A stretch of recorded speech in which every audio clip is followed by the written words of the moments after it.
আসসালামু আলাইকুম, কেমন আছেন সবাই? নিশ্চয়ই ভালো। আজকে আপনাদের জন্য আমি আমার কোনো রেসিপি নিয়ে আসিনি। আজকে একটি মজার খাবারের রেসিপি নিয়ে আসছি। এটা আমার না, এটা মামাদের হাতের।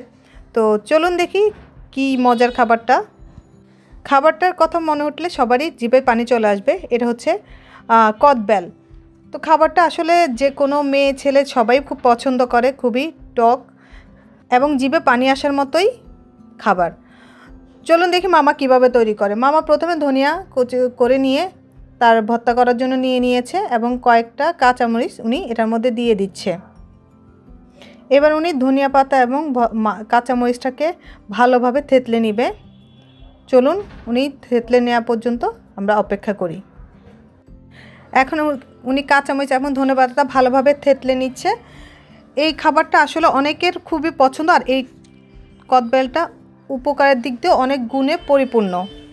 আমি যতটুকু শুনেছি এই কদবেলটা গ্যাস্ট্রিকের জন্য উপকারী, ডায়াবেটিক্সের জন্য উপকারী, কোলেস্ট্রলের জন্য উপকারী, আরও অনেক কিছু। আচ্ছা যাই হোক, এখন মামার কাঁচামরিচ এবং ধনিয়া পাতা থেতলানো হয়ে গিয়েছে।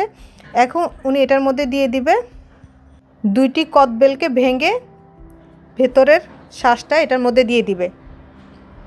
এখানে আমি দুইটি কদবেল নিয়েছি। এই দুটি কদবেলকে উনি ভালোভাবে ভেঙে এই যে শ্বাসটা নিয়ে নিচ্ছে। কদবেলের উপরের অংশটা খুবই শক্ত, আবার এটাকে লাঠি দিয়ে খেতেও খুবই মজা। তো আজকে আমি লাঠি দিয়ে খাবো না, আজকে ওনার মাখানোটাই আমি উনি যেভাবে দিবে ওইভাবে খাবো। সবাই বলতেছে ওনার খাবারটা নাকি অনেক মজা, তাই আজকে ওনার মাখানোটা আপনাদেরকে দেখাবো এবং যাওয়ার সময় দুইটি কদবেল সাথে করে নিয়ে যাব, ওনার মতো বাসায় তৈরি করব। ইনশাল্লাহ আগামীকালকে আমি নিজে তৈরি করে আপনাদেরকে দেখাবো। আজকে মামারটাই দেখাচ্ছি। এই যে উনি দুইটা কদবেল ভেঙে নিয়ে ফেলেছে, এটাকে চামচ দিয়ে থেতলে নিচ্ছে। এখন এটার মধ্যে দিয়ে দিচ্ছে কাসুন্দি। অনেকগুলো কাসুন্দি উনি দিয়েছে। এখন দিয়ে দিচ্ছে লবণ, অনেকগুলো লবণ দিয়ে দিচ্ছে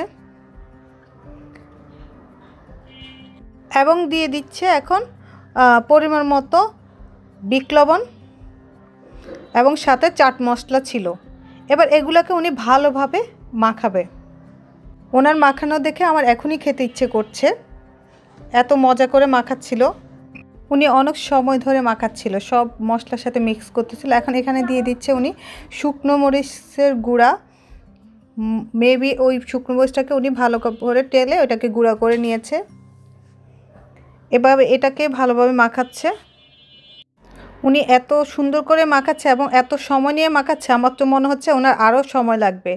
এর মধ্যে আমি আপনাদের সাথে কিছু বাড়তি কথা বলে নিই। আমার চ্যানেলের ভিডিওগুলো যদি আপনাদের ভালো লাগে প্লিজ আমার চ্যানেলটি সাবস্ক্রাইব করবেন। আর যারা চ্যানেলটি সাবস্ক্রাইব করেছেন তাদেরকে অসংখ্য ধন্যবাদ। আমার চ্যানেলে লাইক করবেন, সাপোর্ট করবেন, শেয়ার করবেন এবং আমার ভিডিওগুলো দেখে রান্না করতে চেষ্টা করবেন। এই যে মামার মাখানো হয়ে গিয়েছে। এখন এই যে কদবেলটা থেকে শ্বাসগুলো বের করেছে ওইটাতে উনি দিয়ে দিচ্ছে আমাদেরকে। এই যে ওনার মাখা হয়ে গিয়েছে, এখন উনি আমাদেরকে দিয়ে দিবে। তো আমাদের ওনার রেসিপিটা দেখানো হয়ে গিয়েছে। আর মেন কথা হচ্ছে আমার আর দেরিটা সহ্য হচ্ছে না খাওয়ার জন্য, তাই আমি যাওয়ার সময় আরও দুইটা গোটা কদবেল বাসা নিয়ে যাচ্ছি। আগামীকালকে আপনাদের এটা নিজের বানিয়ে দেখাবো। আল্লাহ হাফেজ, ভালো থাকবেন। আসসালামু আলাইকুম।